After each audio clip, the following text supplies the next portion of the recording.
नमस्कार मित्रांनो, आपल्या सर्वांचे मराठी मालिका या चॅनलमध्ये स्वागत आहे. लग्नानंतर होईलच प्रेम मालिकेचा जबरदस्त प्रोमो रिलीज झालेला आहे. या प्रोमोमध्ये आता काव्या तिच्या बोक्यासोबत खेळत असते, तर हे सगळं काही रम्या आणि वसुंधरा बघत असते. आणि वसुंधरा म्हणते की या बोक्याचं काहीतरी करावंच लागेल.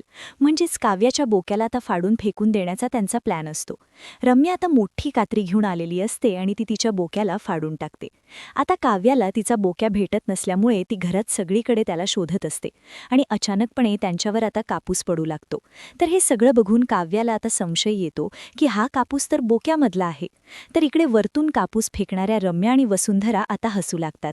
त्यानंतर मालिनी, पार्थ आणि काव्याला समजते की रम्याने तो बोक्या फाडून टाकलाय. त्याचमुळे आता काव्याला खूपच राग येतो आणि ती जोरातच रम्या म्हणून ओरडते. आता मात्र रम्याची वाट लागणार आहे. आता रम्याने काव्याचा बोक्याला खरंच मारलं की नाही बघूया पुढच्या भागात. तोपर्यंत तुम्ही बघत राहा लग्नानंतर होईलच प्रेम. अशाच मालिकेच्या नवनवीन अपडेट्ससाठी मराठी मालिका या चॅनलला सबस्क्राईब करा. धन्यवाद.